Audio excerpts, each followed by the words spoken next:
Mini Review! Air Raiders was a 1983 release by M Network for the Atari 2600. In Air Raiders, you pilot a jet fighter dogfighting with the enemy. You start on the runway, press the button to accelerate, and then pull back on the joystick to take off. Once in the air, it's your goal to shoot down as many enemy aircraft as you can. At the bottom of the screen, from left to right, you have your altitude, number of planes you shot, and your ammo. Below that is your fuel gauge, and under that a radar of sorts with the red center indicating the heavy flak zone. Enemy planes don't shoot back, but if you get hit by flak, you don't die outright, but rather lose altitude. If you hit the ground, it's game over. Once you've shot down at least 10 planes, you're able to land and replenish your fuel and some of your ammo. Fly down to an altitude of 0 and then just hang out there. The runway will appear and you can land. For the era, Air Raiders does well at giving a simulation vibe and is still fun to play today. 7 out of 10. Mini Review! Casino was a 1979 release for the Atari 2600.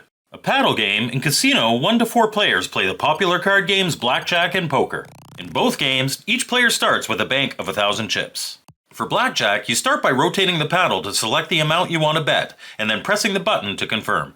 Then 2 cards are dealt to the players and the dealer, and based on what's out, you'll get the choice to stay, hit, double down, split, or buy insurance. Depending on the difficulty switch settings, the dealer will play in different ways. Closest to 21 without going over wins. In poker, you decide your bets in the same way, and then, after each card is dealt, another round of betting takes place. At the end, the highest hand wins. The difficulty switches will hide the first card of the dealer's hand, the player's hand, or both. Finally is Poker Solitaire. Place cards as they're given to create the best 5 hands you can. Casino is a very competent version of these card games, but it is just poker and blackjack. 4 out of 10. Mini Review. Circus Atari was a 1980 release for the Atari 2600.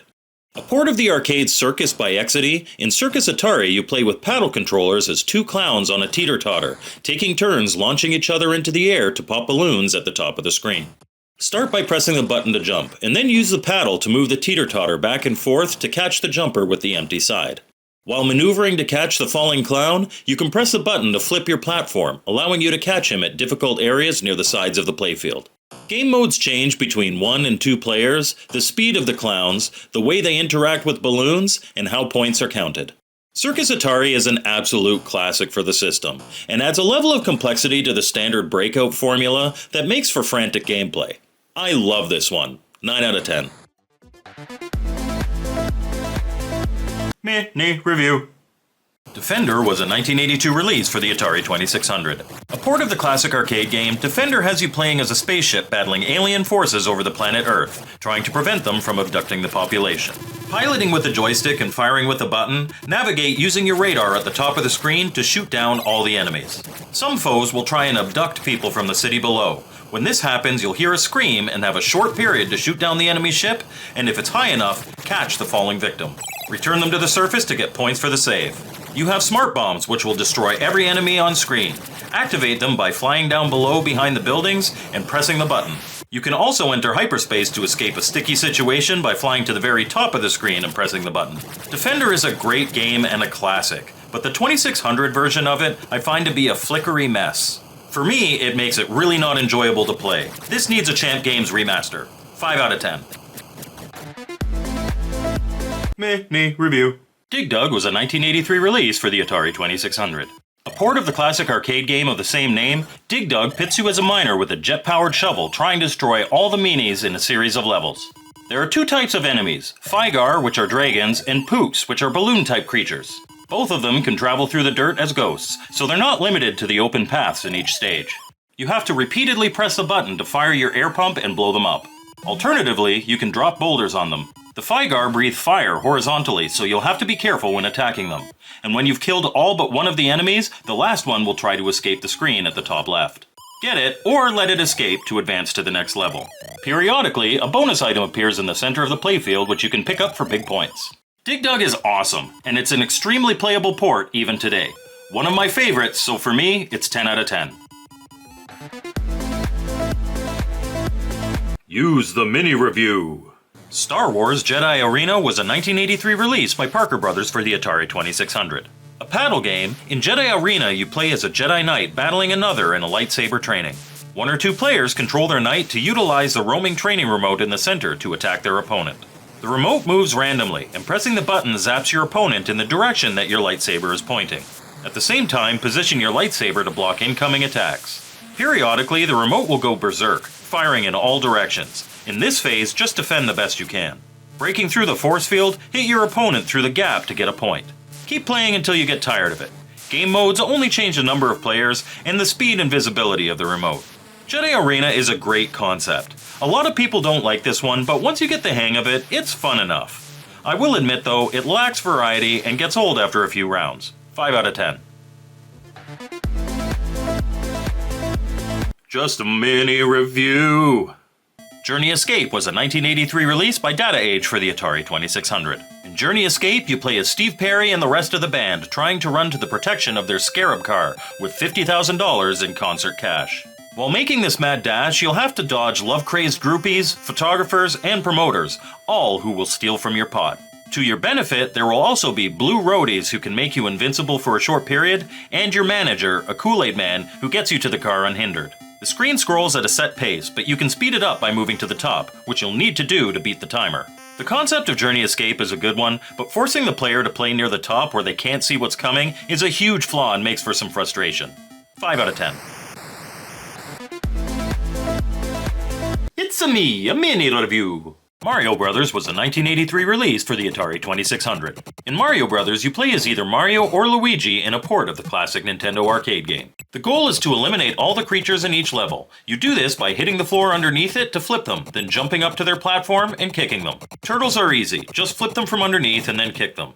As you advance though, enemies will get more difficult, requiring 2 hits to flip, or moving in ways that are harder to get. There are even creatures that ice the platforms if you get to a high enough level. While you do this, there will be coins and wafers to collect for points, as well as a fireball that needs to be avoided. In the lower middle of the screen is the POW block. Hit it to flip all the enemies on the screen.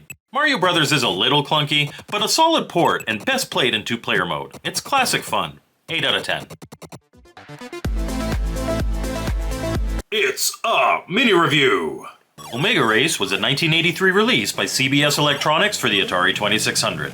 In Omega Race, you play as a lone ship battling for supremacy in a brutal training arena meant to prepare intergalactic warriors for battle. Similar in its gameplay to Asteroids, Omega Race was meant to be played with a booster grip, which gave players a second button, allowing you to use a button both for firing your blaster as well as providing thrust for your ship.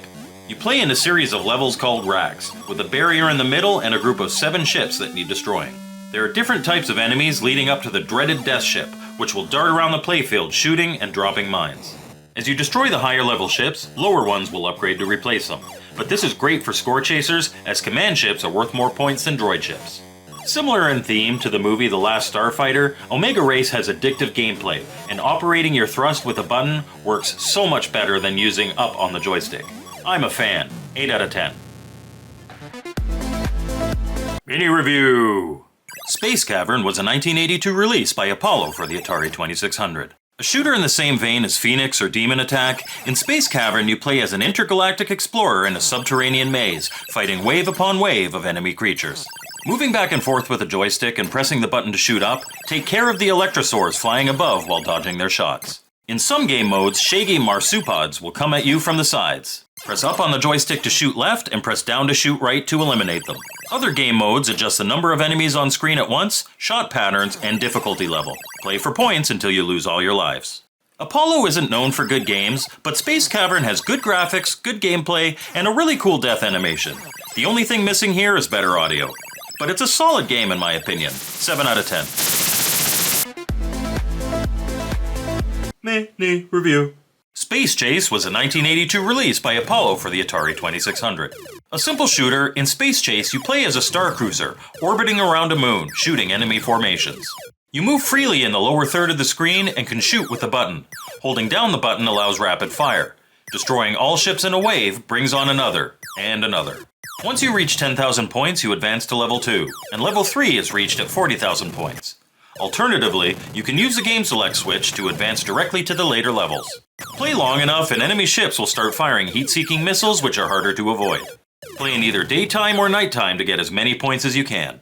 Spacechase has the same elements as other shooters on the platform, and the scrolling moon is a nice touch, but there's just something about it that falls flat. Not bad, but not good either. 5 out of 10. Mini Review. Survival Run was a 1983 release by Milton Bradley for the Atari 2600. In Survival Run, you pilot a Class 1 starfighter navigating a complex maze of subterranean tunnels. While traveling, you'll have to fend off alien guards, force fields, and even bosses on each level. You play in a first-person view from your cockpit. At the top of the screen is a radar that shows you the maze. At each junction, you'll have to choose the correct path to advance by moving your reticle to the proper side. If you choose the wrong one, you lose a life. Between each choice, you'll use the button on the joystick to shoot guards trying to attack you. There are also force fields that can be deactivated by shooting the moving target to the side of them.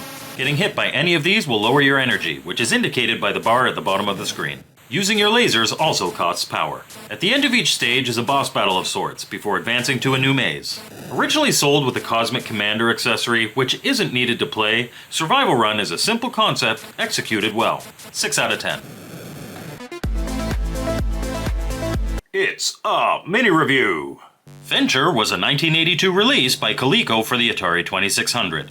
In Venture, you play as treasure hunter Winky, searching chambers for riches guarded by monsters. You start in the halls where wandering creatures are trying to get you. Dart around avoiding them and enter the rooms to find the treasure. Each room will be defended. Use your bow and arrow to eliminate enemies and grab the goods. There are also wall rooms that will require you to navigate carefully without touching them. If you take too long in any given room, one of the hall monsters will come in, forcing you to flee. You can't kill them. Once you've captured all the treasures on one level, you advance to the next, keep collecting for points until you lose all your lives. Venture is a true classic, and despite its primitive look, is still fun to play today. 8 out of 10. Mini Review. Worm War 1 was a 1982 release by Fox Video Games for the Atari 2600. In Worm War 1, you play as a tank fighting giant worms in the city of Teriyaki, while also maintaining your fuel levels. A simple scrolling shooter, use the joystick to maneuver and adjust your speed, and press the button to shoot.